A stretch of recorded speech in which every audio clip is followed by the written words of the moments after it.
Влизате. А вие от коя агенция сте? От РИОСВ? Да.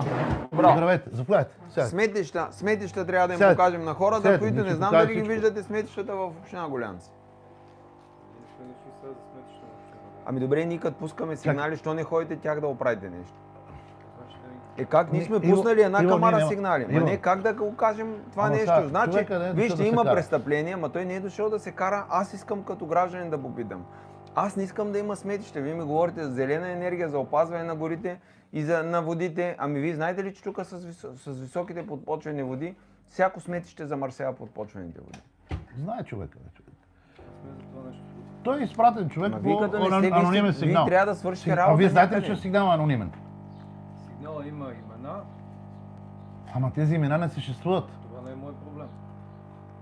Аз не осъществявам, не проверявам гражданското. Значи, искам да видите как работят институциите. Те си прехвърлят топката една на друга. И това, което казва една институция като РИОСВ, ние не осъществяваме контрол, ние идваме да свършим дадени неща. Ако кажат на РИОСВ обаче да скочат от моста, няма да скочат от моста. Защото трябва да отиде някоя друга институция да стане.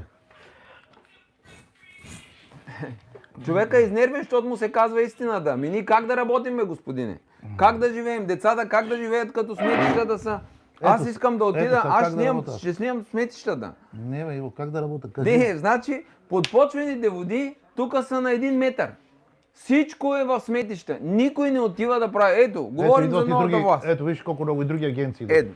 Добре, бе.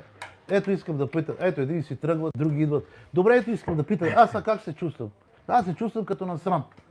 Казвам откровено. Как се чувствам аз, като съм инвестирал милиони, банките ми седат на главата. Работниците трябва да платят заплата. Душата, бе, човек. Работниците чакат на края на месеца. Повечето хора казват, инвестираме милиони, откъде ги имал. Всяко нещо, което е изкарал в живота си, както вие изкарвате да си купите апартамент, той си е заложил апартамента да вземе комбайн. Заложил си е после комбайна, като е изплатил да вземе трактор. Или работил спестял, докато другите хора са ходили, почивали, яли, пили, той с годините е успял да събере производство да направи. Искам някой да дойде да види, вижте, дай, снимайте отдолу, искам да видите кълта. Някой да дойде, ние не сме на жълтите павета, ние не сме в Наполи, Наполи не е толкова добре, но Милано да кажем или Рим.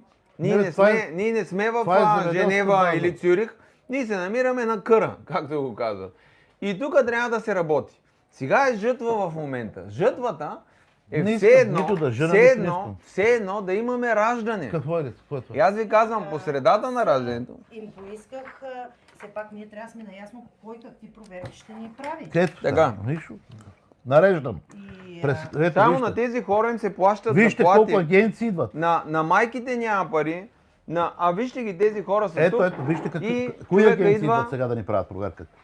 Кой е това? Значи това е заповедта на областна дирекция земеделие. Така, само едната дирекция. Доколкото разбрах, те не са обща проверка, а всеки си идва с отделна заповед. Областната дирекция ни я връчиха, сега аз ще направя копие, да си имаме и ние едно копие.